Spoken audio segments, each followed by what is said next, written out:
Good afternoon. I would like अभी मैं आपको डॉक्टर बिंदु कांसोवाला से मिलवाना चाहूँगा। He is a very renowned doctor from Philadelphia Drexel university, assistant clinical professor, आगे कार्डियक रिहैब डिपार्टमेंट में हेड थे। अभी ये इंटरवेंशन बहुत करते थे। 10 साल उन्होंने बहुत सारे ऑपरेशन किए हैं, 10,000 से ज़्यादा ऑपरेशन किए हैं, लेकिन पिछले 5 साल के अंदर ये अब नॉन इन्वेजिव और life ECP type life treatments को अडॉप्ट करना चाह रहे हैं। इन्होंने अडॉप्ट किया भी है।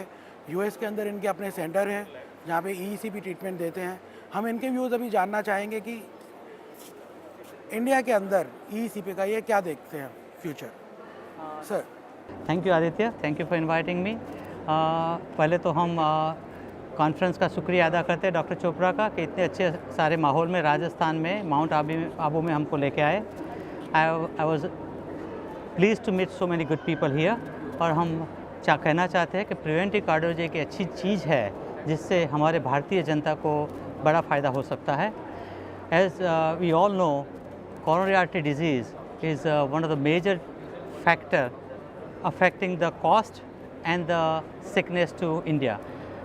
जो WHO का प्रिडिक्शन है कि नेक्स्ट 5 साल में इंडिया में सबसे ज़्यादा coronary artery disease के मरीज़ होंगे। तो हमको ये सोचना है कि हमको ये होता क्यों है और हम कर क्या सकते हैं कि हमारे लोग जो ज़्यादा पैसे खर्च भी नहीं कर सकते हैं और हमारी सोच भी वेस्टर्न कल्चर से अलग है, तो हमको क्या करना चाहिए। पहले तो प्रिवेंटिव के लिए हमको अच्छा खुराक खाना चाहिए। वी शुड चेक और cholesterol, control the diabetes, lifestyle change और आध्यात्मिक स्पिरिचुअलिटी पे थोड़ा ध्यान देना चाहिए। अच्छे डॉक्टर को बता के पहले तो हृदय रोग की आने की संभावना कम करनी चाहिए। उसके लिए हमको थोड़ा अपनी सेहत का ख्याल रखने की ज़्यादा ज़रूरत है। इसके लिए गवर्नमेंट को थोड़ा योगदान करने की ज़रूरत है। बच्चों को 5 साल की उम्र से थोड़ा एजुकेशन हेल्थ का करना चाहिए। 20 साल के बाद उनका cholesterol, blood pressure, diabetes checkup साल में एक बार करेंगे तो ये कोरोनरी आर्टरी डिजीज़ कमती हो जाएगी। अभी हम आपको हमारा जो 32 साल का तजुर्बा है, हम 82 से प्रैक्टिस कर रहे हैं। हम एक ज़माने में ज़्यादा एंजियोग्राफी करते थे, ज़्यादा एंजियोप्लास्टी करते थे, और अभी हम कर रहे हैं what you call preventive cardiology, combine the new technologies of last 10 years. पहले तो अच्छा खुराक, अच्छी देखभाल, लाइफस्टाइल चेंजेस, उसके बाद अच्छी दवाइयाँ which we call evidence based medicine, उसको तो लेना ही चाहिए। अपने कार्डियोलॉजिस्ट और इंटरनल मेडिसिन डॉक्टर्स को बता के आप पहले जो दवाइयाँ है, बीटा ब्लॉकर्स है, कैल्शियम ब्लॉकर है, नाइट्रेट्स है, स्टैटिन है, प्लेटलेट इनहिबिटर ड्रग्स है, वो ज़रूर लीजिए। गुस्सा थोक दीजिए और give unconditional love to everybody. उसके बाद आप अपने कार्डियोलॉजिस्ट को बताइए, और शायद एंजियोग्राफी की ज़रूरत पड़ी तो आप एंजियोग्राम करा लिए। आज का विषय है, आदित्य जी ने हमको बताया कि आपका तजुर्बा ECP के लिए बताइए। तो हम आपको बताना चाहते हैं कि हम करीबन 10 साल से ECP को यूटिलाइज़ करते हैं अमेरिका में, और there are subset of patient जो होते हैं उनकी हम एंजियोग्राफी करते हैं।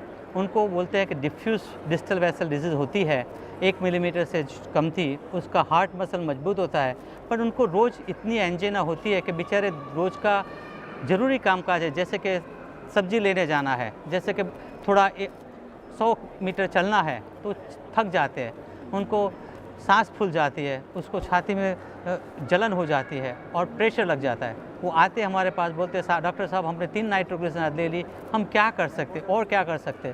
तो इन लोगों के लिए ECP is one important treatment modalities available.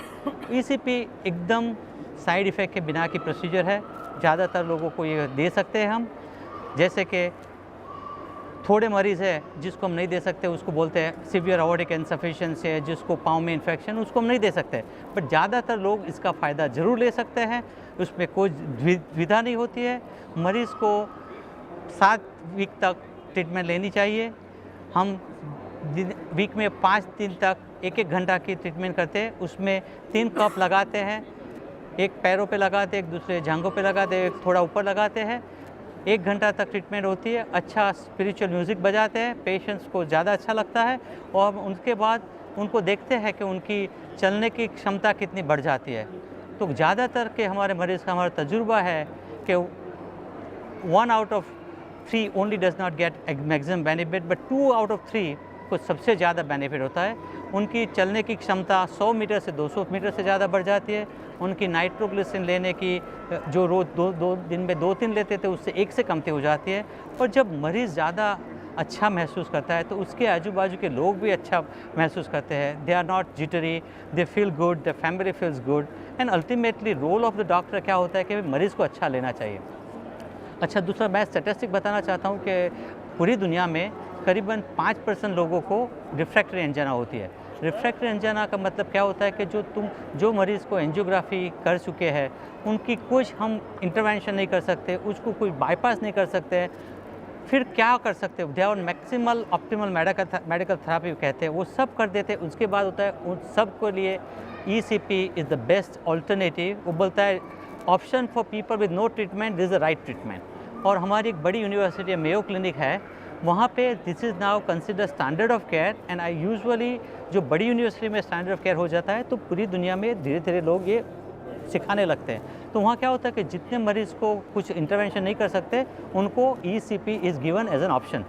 हम डॉक्टरों का एक ही तजुर्बा है कि हम क्या करते हैं, पेशेंट को बोलते हैं भाई दिस एविडेंस बेस्ड मेडिसिन है, ये तुम सोच लो। और पेशेंट उनका तजुर्बा के मुताबिक उनकी शारीरिक क्षमता और आर्थिक क्षमता के मुताबिक निर्णय लेते हैं कि हमें क्या करना चाहिए। हमारे थोड़े भारतीय लोग हैं जो 85 साल की ऊपर के उम्र के हैं, even though this is my personal experience, not indication which I am sharing, but उनकी खुद की राय है कि हमको डॉक्टर साहब अभी बाईपास नहीं कराना है, हमको एंजियोप्लास्टी नहीं करानी है, बट हमको ये रोज़ पेन अच्छा नहीं लगता है, तो हम उनको ECP ऑफ़र करते हैं। उनसे ज़्यादा अच्छा लगता है। वो जो बोलते हैं कर्म के सिद्धांत के मुताबिक हमको एक दिन तो जाना है, बट हमको सफ़र नहीं करना है। तो हमारी भारतीय जनता, we are the best philosopher of the life. तो lot of people in India might think कि हमको भाई हम पैसा तो खर्च कर सकते हैं बट हमको अभी सर्जरी नहीं करानी है। तो उन लोगों के लिए एक ऑप्शन डॉक्टरों को सोचना चाहिए कि ECP is one modality which is available which might alleviate their pain. जो हम बोलते हैं कि उनके वो पेन की क्षमता घट जाएगी, उनको ज़्यादा अच्छा महसूस करेंगे, वो ज़्यादा चल सकेंगे और अपने ग्रैंड चिल्ड्रन को ज़्यादा ज्ञान प्रदर्शित कर सकेंगे। तो हमारी एक राय है और हमारा एक सोच है कि जो ऑल्टरनेटिव थेरापी बोलते हैं और एडजुवेंट थेरापी बोलते हैं, this is approved therapy. ECP is not without science, it is with science for people with heart failure और रिफ्रैक्टरी एंजाइना के लिए इनकी काफ़ी क्षमता है कि वो योगदान कर सकते हैं पेशेंट को अच्छा महसूस करने के लिए। दूसरे थोड़े मैंने और इंडिकेशन देखे हैं उसमें जिससे ECP के लिए लोगों को फ़ायदा हो सकता है, वो है हम बोलते हैं सिंड्रोम X। कितने डायबिटिक मरीज़ों को हमने देखा है कि angiogenesis which is a big word in modern science, stem cell therapy, gene therapy, angiogenesis, उसका मतलब क्या होता है कि हमारी बॉडी खुद नई आर्टरी, धमनी बोलते हैं, वो पैदा करती है। उससे क्या होता है कि हमारा आर्टेरियल सर्कुलेशन और आर्टेरियोजेनेसिस बढ़ जाती है। तो हर एक डिजीज़ का जो मेन कारण है वो होता है सेल्यूलर लेवल पे। तो angiogenesis is one mechanism of action कि उससे हमारा रोग कमती हो सकता है। दूसरा चीज़ ECP करती है, बोलता है pro inflammatory effect which is causes the angina. ECP बोलती है एंटी इन्फ्लेमेटरी इफेक्ट। तो वो जो प्रो इन्फ्लेमेटरी मार्कर है उनको कमती करते हैं। ये हम मेज़र कर सकते हैं, ज़रूर मेज़र कर सकते हैं। मॉडर्न साइंस ने ये सब मेज़र किया है और जब भी अमेरिका में कोई टेक्नोलॉजी अप्रूव होती है तो इसका मतलब यही है कि वो लोग ज़्यादातर सेफ्टी देखते हैं। ECP has been around for nearly now 14 years in America or 15 years. It has contributed lot of positivity to lot of people who have no options. तो हमारी राय है, हमारा तजुर्बा है कि काफ़ी भाई बहनों जिनको ज़्यादातर एंजाइना होती है दिन में 3-4 बार, उनके लिए ये एक अच्छी ट्रीटमेंट है। जो लोगों को सांस फूल जाती है, जो हम बोलते हैं हार्ट फेलियर, उनके लिए भी एक अच्छी ट्रीटमेंट है। ज़्यादातर लोग जिसको इजेक्शन फ्रैक्शन बोलते हैं 35% से कमती है, जिसको डिवाइस भी डाली है, उनसे हमारा तजुर्बा है कि even those people they need less CRT treatment, जिसको बोलते हैं ICD ट्रीटमेंट, वो they utilise less CRT on monitoring.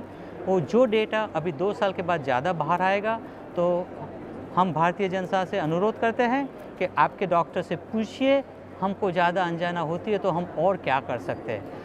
हम न तो ECP कंपनी के लिए काम करते हैं कि न तो कोई कंपनी के लिए काम करते हैं। हम एक डॉक्टर है, डॉक्टर का एक योगदान होता है जनता को नॉलेज प्रदान किए, डॉक्टरों के साथ अपनी सोच बांट करें और हमारा पर्सनल जो तजुर्बा जो है वो हम आपसे बांट रहे हैं। एंड हमें अच्छा लगता है ये कॉन्फ्रेंस अटेंड करके, काफ़ी लोगों से हम कुछ सीख रहे हैं यहाँ पे। भारतीय जनता से हम बहुत सीखते हैं, हम भारतीय हैं। One can take Indian out of India but can never take India out of Indian. तो हम यहाँ से डॉक्टर से मिल के, जनता से मिल के बड़ा आनंद हुआ, हम बहुत कुछ सीखे। स्पिरिचुअलिटी ने हमको बहुत योगदान दिया है, तो हम बड़े खुश हैं कि हम ECP के लिए यहाँ कुछ बोल सके, हमारा पर्सनल तजुर्बा शेयर किया।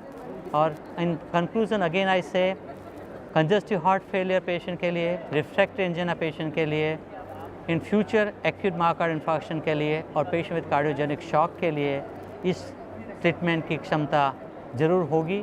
We need more articles to come out of the company to do more clinical research. मेरा अनुरोध कंपनी से है कि ये ज़्यादा रिसर्च करें। मेरी राय है कि आज से 5 साल के बाद पेशेंट जिसको स्टेबल अंजाना है उनके लिए भी ECP could be consider probably standard of care. देखते हैं आगे क्या होता है। Thank you for inviting me to talk and again thank you very much Aditya. Thank you. Thank you.